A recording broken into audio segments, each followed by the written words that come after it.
I'm Terry McGlade of Flynn, Canada, formerly of Gardens in the Sky. Flynn, Canada is a very large company. We have 16 branches across Canada.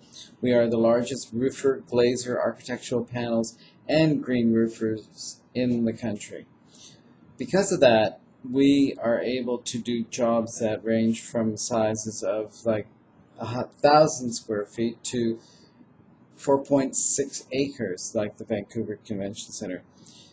My background is that I am a horticulturalist and a landscape designer of 30 years experience. I started Gardens in the Sky roughly about 12 years ago to concentrate on building green roofs. My first green roof was in 1999, which was a small artist studio garage roof where I experimented really in different soils and different plants and sort of got my feet wet in the world of green roofs. Since then, of course, we've seen extraordinary gains and technology gains in green roofs, from everything from trays to mats to better drainage systems to stormwater retention systems. So the world of the green roof has grown.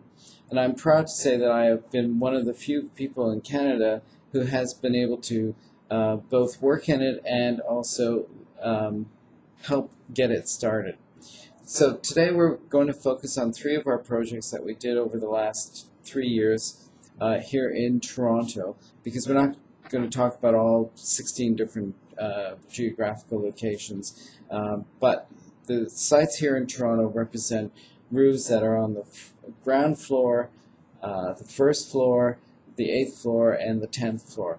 And they're all in different kind of buildings, and they all have different geographical site issues. Some have high winds, some have loading capacity problems, and as you'll see on the videos, you'll see how we went about building these. So thank you and enjoy.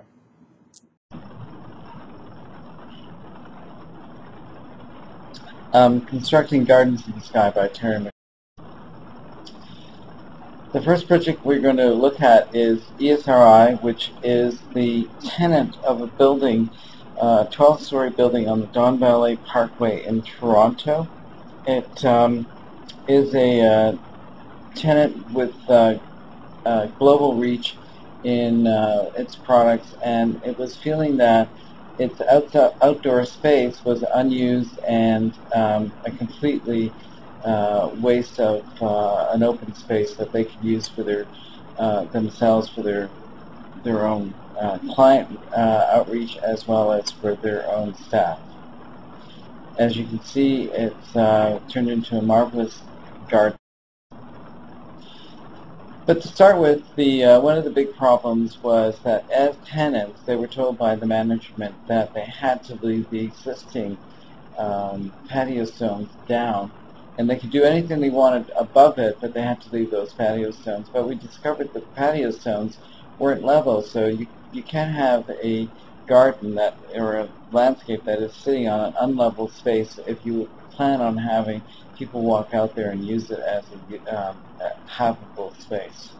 So we had to go about reinforcing and leveling these patio stones, which in some cases took almost 6 inches of support to get it up. And also we were going to be putting on quite a heavy load, about 65 to, in some places, over 200 pounds per square.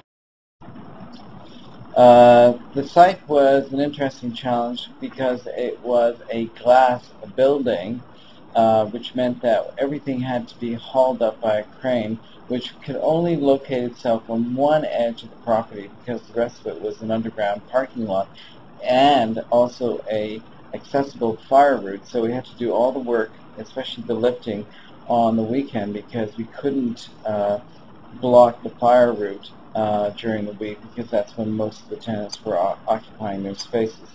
So we set up in the driveway, and of course, because we were under budget constraints, we had to do all of our lifting in 4 days or 2 weekends. But the interesting thing was that we also had these very large planter boxes, which when calculated, even with our lightest soil that we could engineer, came in around 1.5 tons. So it meant that we couldn't, of course, get the planter boxes up there and hope to move them around anywhere, because at 1.5 tons, we just couldn't get any kind of machinery. And don't forget, we also had to deal with the existing pavers and not break them. So we decided to pre-plant them and then crane them up, which of course meant a much more delicate operation, because the straps could lead to crushing the plant material that we had so carefully planted. As you can see, we also had individual smaller planter boxes that were holding the ewes, and they also came in at around 500-600 pounds. So we decided that planting them was the best way and the most efficient way, because the other problem that we had up there was the size of the site didn't allow us for much maneuverability or storage, and because we were trying to load everything in 4 days, we had no time to build. We had only time to lift. We pre-planted everything. Here's a shot of us trying to figure out which trays go where, and as you can see, the planter boxes are in place. We managed to do that in 2 days of the lifting, so we could lift them up, get them in place, and then sort of maneuver them. But everything else came by modular trays, and that was always a bit of a problem in terms of keeping which plants where, because the design by the landscape architect had a real layout with, a tray over here, tray over there, but plant species were sometimes together, sometimes there was a big block, sometimes there was a small organizational challenge. The other challenge was that this is our first or second time using a modular system, and the modular system was pretty packed. The plants were overly developed inside the trays, and sometimes we had to use brute effort to maneuver the planter boxes into position. Just kicking them wouldn't do it. We had to use sledgehammers, which is always a joke. What is a sledgehammer doing on a green roof, you may ask? Well, here we have a good example of when all else, get out the big hammer. That always works. Of course, when it's all said and done, beauty is there for the eye to see. And I think this one was a great example of how, if you treat a planting in the same way you would treat a planting on the ground, you sometimes get the benefit of that block elemental occupying the space benefit of design, that you don't just say, okay, here's the green roof, we're just going to go with sedums. No, this garden or this roof has a very good element of design to it that allows you to incorporate the ideas of block. And one could say, okay, once the chives are done, what else is there? Well, with the chives you get a structure. That's what the beauty is. And interplanted underneath the chives are sedums, which also give you another color later on in the season. And there you can see grasses intermixed with sedums, so that there's about 25 varieties of plants up on this roof. Thank you. And that was ESRI. City Hall at Nathan Phillips Square at Toronto City Hall is one of our more successful projects, and it was completed 2 years ago. It's about 36,000 square feet of 72,000 modules. Just to give you an idea, they're 4 inches and 6 inches. They weigh approximately between 65 and 85 pounds, and that's not wet or frozen. This is a shot of one of our main access ways of getting up to the podium deck.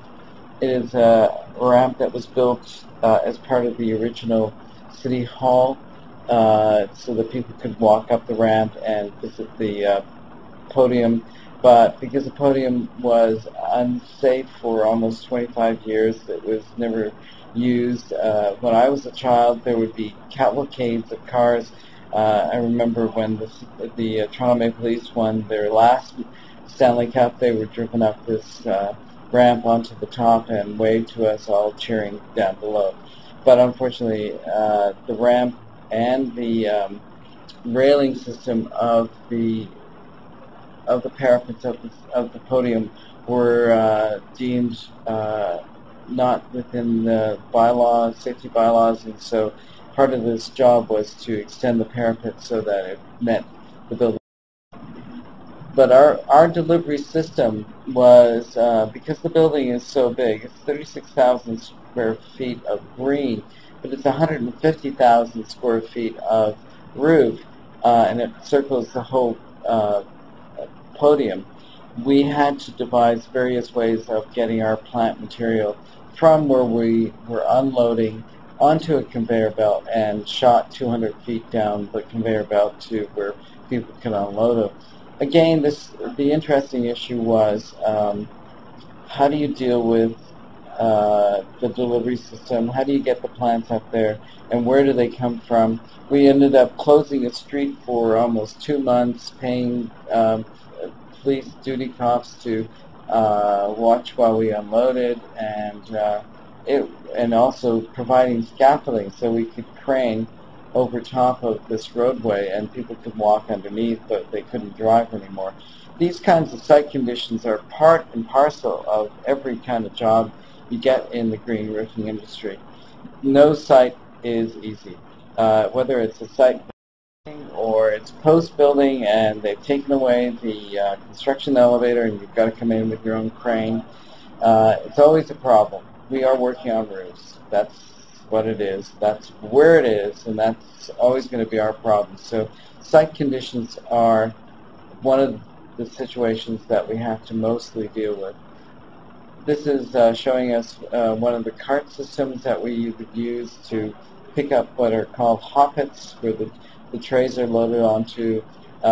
We managed to actually load a complete hoppet, take it right off the truck by a crane and put it onto one of these small carts, which were then driven to the position where we were unloading or to the conveyor belt, and then we would unload them.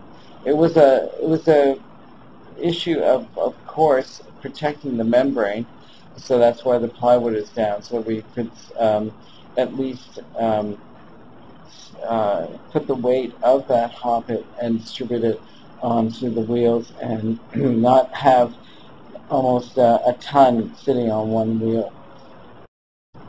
One of the things about using trays is that if they're going to be carried around and manipulated, there is a lot of times when you do have to cut the trays and you have to play with them, and they're heavy and they fall apart when you start to cut into them. So here we are, we're getting ready to cut and separate the existing trays, and the plants, of course, as you can see, are, because they're pre-grown, that's great. So they have a good, well-developed root system, which, believe it or not, when they're frozen, that becomes a really good thing because they're solid. That means when you cut into them, they're not going to disintegrate. When they're wet, you also have a good chance of keeping them together. When they're dry, it's impossible. They'll just collapse on you. But the other good thing is that when they're frozen, that means the plant's already gone into dormancy, and you can pretty much do anything you want. We would say that in terms of loss, we ended up with less than 1% loss over 72,000 trays, and that, I would say, is pretty damn good, considering that we worked up until the end of November into early December until it was too cold to really get it. Here you can see somebody using a quick cut to cut the trays. We used a quick-cut concrete saw with a 14-inch blade on the 6-inch modules, which allowed us to really go quite quickly, and to also, because we were working in curve situations, we were able to bend the saw enough so that we could cut a curve. And this is a shot of the insulation that had to go down on top of the membrane, and then we would put our drainage layer on top of that. Then we would sit the modules on top of the drainage layer. Pretty standard procedure. However, even though this was only a story and a half above the Nathan Phillips, we had wicked wind. You can see the stone ballasts trying to hold down everything. One time we came back and there was probably about 8,000 square feet that had blown away overnight. So we had to constantly be aware. Of course, it's a roof. You're back on the roof. The winds come up. They can come up whenever they want, and they can destroy the work that you've done. Of course, when it's finished, it's a beautiful place. Nathan Phillips Square is a highly used, highly trafficked public place. It's used for all sorts of events. The garden was designed so that it can have people sit around, wander, have their lunch. Even we found people next. But it is composed of grasses, perennials, and sedums, and the combinations are such that it is a kaleidoscope of color. In fact, it was designed to give a Monet feel to the green roof. That is the words that have been used by the architects and the landscape architects that they wanted to create. It is a random pattern. It is not a design pattern, and one of the things that will happen over the years is that certain plants, because of the way they were designed to be planted, intermixed with other plants, will die off. They are there as a temporary weed protection, as well as a temporary hold the soil in while the taller plants, the grasses, get established. And once they're established, of course, it will lead to the dying out because of the shading of. And there's the final picture of City Hall. The bands represent the different color of the sedums or the grasses, and this shot would have been taken around June. Lisa's Garden at the Royal Ontario Museum was started in 2007 and completed in 2008. It's about 8,000 square feet. The interesting thing about this is that the only place you can see this garden from is from the C5 restaurant on the 5th floor of the Royal Ontario Museum. The roof, ancient skylights that have been covered over the upright, long, almost coffin-like structures are the skylights that have been covered over with plywood and roofing membrane. They only have a load capacity of about 12 to 13 pounds. This was one of the major problems about working on the roof at the ROM, was the load capacity. The building was built, the section that we were working on was built in 1911 and had a failure of the roof around 1920s, failure of the concrete I-beam. So later on it was established that steel reinforcement was put into this to the skylight areas to be able to support anything. And then in the mid-50s the museum changed, and these galleries no longer were used and became just a storage facility. Our job was to make this into a garden. Now, our access problems were that the museum didn't like us going through this storage facility because it contained artifacts and of priceless quality, and didn't want our workers jostling the shelves ever, as well as we had to go through the curatorial offices. So we built an outside staircase that was 8 stories up, and everything had to come via the staircase, bodies and supplies, as well as we had a small hydraulic lift system that was capable of lifting maybe 200-300 pounds at a time. Our main feature was to basically bridge between the skylights, as well as to distribute as much weight across the skylights. One of the factors that was introduced was the fact that we had to anchor everything to the existing skylights because of wind uplift. So we have anchors put into the side walls. The walls are made out of concrete, so we can actually put large anchors into it and then tie the structure that we are building into that. But everything had to call this a suspended, in some places it's almost 4 feet. I like to call this the first suspended green roof over a roof that exists in Toronto. So we had to build up these walls. We used a polyurethane carbonate plastic resin board that was rigid and could and would stay rigid. It's pretty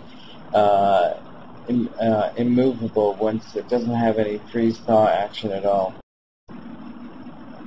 And we used a special product from Pontarolo called the cupola system, which they use for a form of concrete forming, which allowed us to have almost 3 to 4 feet of hollow space underneath. And we did that so that we could, because we had weight factors again, we could build up to almost 4 feet with very little structural component that weighed anything.